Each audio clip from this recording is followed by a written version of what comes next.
नमस्कार दोस्तों, आज हमारे साथ हैं आरपीएससी 2020 में सिलेक्टेड कंचन वर्मा, जिनकी आरपीएससी में 27वीं रैंक आई है। नमस्कार कंचन जी। नमस्ते सर। आपका बहुत बहुत आभार, आप यहाँ पे आए। तो अपन पूरी बात करेंगे कंचन जी से। वैसे आपको मैं बता दूं कि इन्होंने जब इंटरव्यू डेट आई थी, उससे पहले ही इन्होंने चेरापूंजी साइड घूमने का प्लान बना लिया था। और 30 तारीख की इनकी जाने की टिकट थी, और इनका और मेरा जो इंटरव्यू था 1 तारीख को, वो सेम डे था। फिर इन्होंने कैंसिल करवाई, फिर घूमने गए। उसी ड्यूरेशन में पता लगा कि इनका सिलेक्शन हो गया है। तो वहां पे कैसी फीलिंग आई? सिलेक्शन हो गया, घूमने आए हुए हैं। सर एक्चुअली हम लोग जब रिजल्ट आया तो हम शिलोंग के मार्केट में थे। तो वहाँ मेरे हस्बैंड ने रिजल्ट देखा तो उन्होंने पहले रिजर्व जो लिस्ट होती है वो देखी, तो हम्म। उसमें मेरे रोल नंबर नहीं थे। तो उन्होंने बोला कि इसमें तो तुम्हारे रोल नंबर ही नहीं है, और मैं वहीं पे एकदम से मैं क्या, मुझे दो, मुझे सही देखना बात, है। सही। देन उन्होंने मेन लिस्ट देखी तो उसमें रोल नंबर थे, तो मैं जो शिलोंग का मेन मार्केट है जहाँ इतनी भीड़ है, मैं वहीं पे खड़ी होके कंटिन्यू रोने लग गई थी। इतनी खुशी थी मुझे, क्योंकि मैं बहुत टाइम से प्रिपरेशन कर रही थी आरपीएससी की। मुझे ऑलमोस्ट 1 ईयर हो गया था कंटिन्यू प्रिपरेशन करते हुए, तो एक अलग ही खुशी थी। मैं एकदम इमोशनल हो गई थी और मैं बिल्कुल रोने लग गई थी। साथ में हम लोगों ने भी बहुत सेलिब्रेशन भी किया उसके बाद में। हाँ, ये जरूर है कि कहीं घूमने जाओ और आपका और भी बढ़िया न्यूज आ जाए, तो घूमने का मजा डबल हो जाता है। तो कितने दिनों बाद आए थे फिर वहां से रिजल्ट आने के? हाँ, 6 को रिजल्ट आया था, हम लोग 8 को वापस आए थे। 2 दिन बाद आए? हाँ। तो वैसे तो 2 दिन और रुक सकते थे। सर नई फ्लाइट्स की टिकट थी हमारी, हाँ। तो हम लोग वापस आए थे। चलो भाई, और भी बात करेंगे इनसे। ये बहुत ही इंटरेस्टिंग वाक्य हुआ था इनके साथ। तो अपन शुरू से बात करते हैं, इंटरव्यू की बात लास्ट में करेंगे। तो स्कूलिंग वगैरह आपकी कहाँ से थी? सर मेरी सिक्कर से थी स्कूल। सीकर से? 10th 12th आपने सीकर से की? हाँ। फिर उसके बाद ग्रेजुएशन ग्रेजुएशन भी मेरी सिक्कर से थी। एसके कॉलेज, एसके कॉलेज सिक्कर और से। एमएससी भी आपने एसके एमएससी भी कॉलेज। एसके कॉलेज से। उसके बाद में आपकी नेट, नेट जो है वो मेरा एमएससी के साथ ही क्वालिफाई हो गया था, एमएससी फाइनल के साथ। एमएससी पानी। तो ये भी राजस्थान यूनिवर्सिटी से पीएचडी कर रही हैं, और इनकी थीसिस सबमिट हो चुकी है। और अभी इनका वाइवा बाकी है, जो हो जाएगा। और ये भी डॉक्टर एम के पाठक सर की लैब से थी। तो एमएससी, इसमें पीएचडी के ड्यूरेशन में आपको क्या क्या कठिनाई फेस करनी पड़ी? सर एक्चुअली जब मैंने ज्वाइन किया तब मतलब सब लोग प्रिपरेशन में लगे हुए थे कॉलेज की, और तो स्टार्टिंग के 2 इयर्स तो हमने सिर्फ थोड़ा बहुत काम ही सीखा। फिर उसके बाद मेरे बेबी हो गया, तो फिर मैं लीव पे चली गई। जब मैं वापस आई तो लैब में इतने लोग थे नहीं, मेरे सीनियर्स की सबकी जॉब लग चुकी थी, लेकिन इसके अलावा भी मेरे सीनियर्स का बहुत सपोर्ट रहा मुझे। उन्होंने मुझे वर्क सिखाया, मेरा सारा काम जो है वो योगेश्वर और सरिता मैम ने मुझे हम्म। सिखाया। तो उसके साथ मैंने पेपर का काम किया। मेरे मेरे गाइड बहुत अच्छे हैं, पाठक सर, उन्होंने मुझे बहुत सपोर्ट किया। वरना एक बेबी के साथ पीएचडी करना बहुत मुश्किल। उन्होंने कभी भी मुझे ऐसे नहीं किया कि तुम थोड़ा लेट क्यों आती हो, या तुम अगर मुझे कुछ काम हो तो मैं अगर छुट्टी भी लेना चाहूँ तो उन्होंने कभी भी मुझे फोर्स नहीं किया कि तुम इसी टाइम पे आओ या इसी टाइम पे जाओ। वो हमेशा बहुत कोऑपरेटिव रहे। तो मेरा वर्क बहुत, मतलब पीएचडी का वर्क मेरे लिए बहुत ही अच्छा रहा, और बहुत अच्छा। आपको बता दूं, इंटरव्यू में सबसे ज्यादा क्वेश्चंस जो हैं इनकी पीएचडी से ही पूछे गए हैं। हाँ। और इनकी पीएचडी ने ही इनको बचाया है, ये मान के चलो जी आप। सर, पीएचडी से रिलेटेड ही सारे क्वेश्चंस, मैक्सिमम क्वेश्चंस जो हैं वो मुझे पीएचडी से रिलेटेड ही पूछे गए। और तो मैं मानती हूँ कि आज अगर मेरा सिलेक्शन हुआ है तो बेसिकली। पीएचडी की वजह से हाँ। हुआ है। तो चलो, अब इतनी बात हो गई क्वेश्चनों के ऊपर, आगे तो अपन डायरेक्ट ही बात कर लेते हैं। आरपीएससी में आपके और मेरा पैनल सेम था। सेम था सर। आपका पहला, मेरा पहला नंबर था, और आपका 8वां नंबर 8वां था। नंबर। तो पक गए होंगे 2 घंटे बैठे बैठे, तो सर दो ढाई बहुत घंटे बाद आया मुश्किल था। था। मतलब आप वेट करते हो तो आपकी नर्वसनेस ज़्यादा बढ़ती है, मुझे ऐसे लगता है। तो मैं वहाँ बैठी थी, कभी कोई जा रहा है, कभी कोई जा रहा है, तो ऐसा लग रहा था कि कब नंबर आएगा, जल्दी हो जाए, क्योंकि नर्वसनेस धीरे-धीरे जैसे बढ़ती है वैसे बहुत मुश्किल था। लास्ट तक बैठे-बैठे मैं ऐसा हो गया था कि बस प्लीज़ अब हो जाए। तो बहुत मुश्किल 2 घंटे आई थिंक 1:30 बजे के आस-पास मेरा नंबर हाँ, आया। मैं 10:55 पे गया था, हाँ, तो लगभग लगभग ये मान के चलो कि 2.5 घंटे के आसपास ढाई आपको वेट घंटे करना वेट करना करना पड़ा। पड़ा। तो वहाँ गए, तो क्या क्या क्वेश्चंस आपसे पूछे गए? सर स्टार्टिंग में तो उन्होंने मुझे पूछा कि तुम्हारी स्कूलिंग कहाँ से हुई है, तुमने ग्रेजुएशन कहाँ ग्रेजुएशन से कहाँ से की की? है, पोस्ट ग्रेजुएशन कहाँ से की है, तुम्हारा नेट कब क्वालिफाई हुआ, अभी अब तुम क्या कर रही हो। देन मैंने बताया कि मैं पीएचडी कर रही हूँ, तो उन्होंने पूछा अच्छा तुम्हारे क्या टॉपिक है तुम्हारे पीएचडी का, तो मैंने टॉपिक बताया उन्हें। फिर उन्होंने पूछा तुम क्या वर्क कर रही हो अभी पीएचडी में, तो मैंने उनको बताया कि मैं जो वर्क कर रही हूँ मल्टी कंपोनेंट रिएक्शन उसके बारे में, तो उसके बारे में उन्होंने पूछा कि ये क्या होती हैं।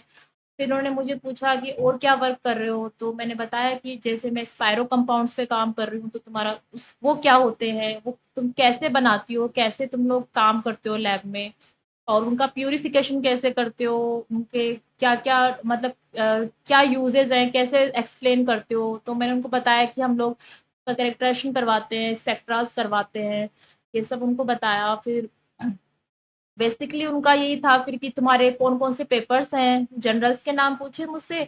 देन फिर उन्होंने मुझे उनके इम्पैक्ट फैक्टर्स पूछे कि उनके इम्पैक्ट फैक्टर्स क्या-क्या हैं। फिर उन्होंने एक सर थे जो उन्होंने पूछा कि अच्छा तुम बताओ कि बनाना बॉन्ड्स क्या होते हैं, ये पूछा।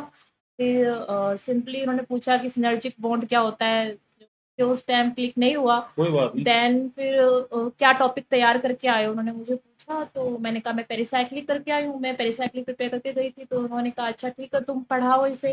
फिर मैंने पेरिसाइक्लिक पढ़ाया, तो ज़्यादा क्रॉस क्वेश्चन उसमें से हुए नहीं। एक क्वेश्चन मैम ने पूछा कि थर्मल कंडीशन और फोटोकेमिकल कंडीशन में क्या डिफरेंस होता है।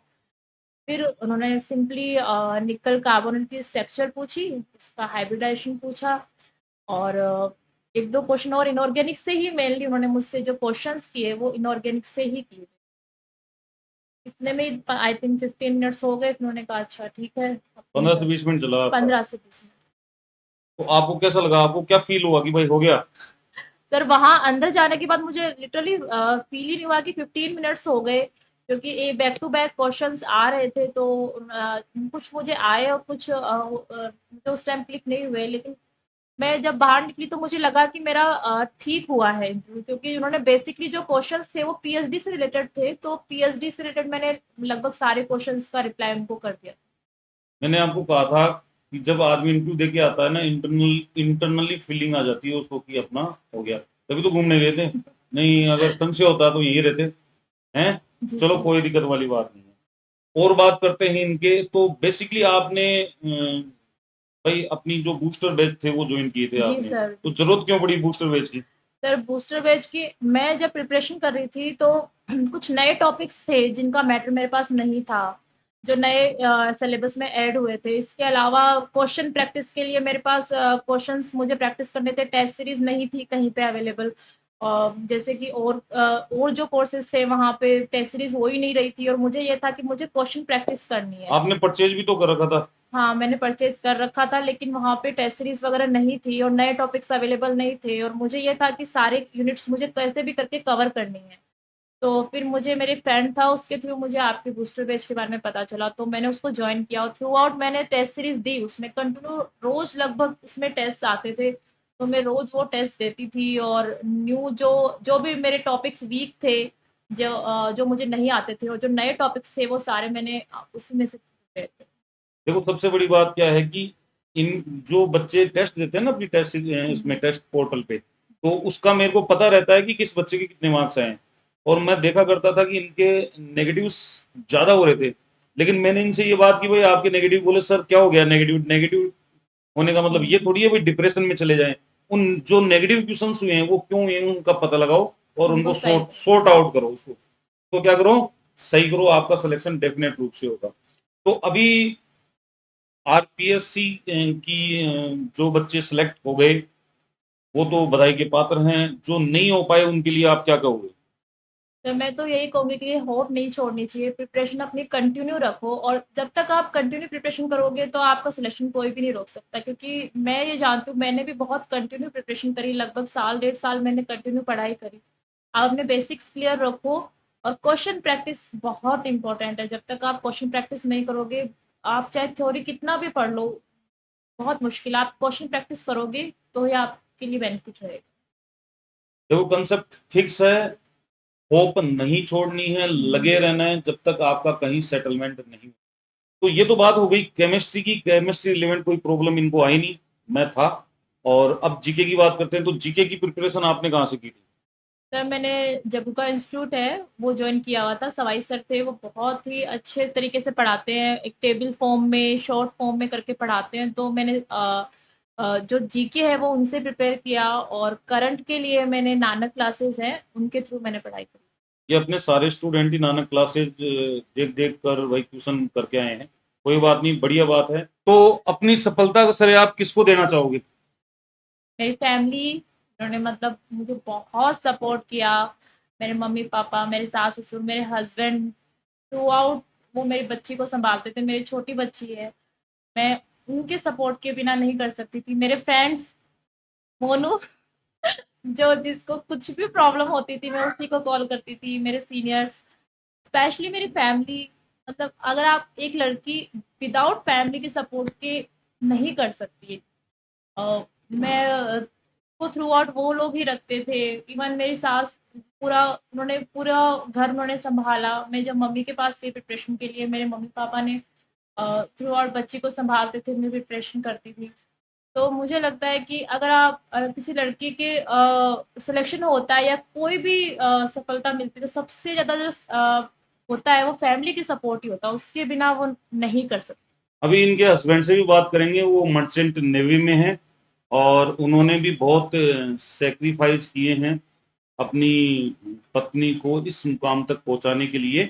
आपको आरपीएससी में सिलेक्ट होने के लिए हमारी तरफ से बहुत बहुत शुभकामनाएं, और हम चाहेंगे कि आपका भविष्य उज्जवल हो।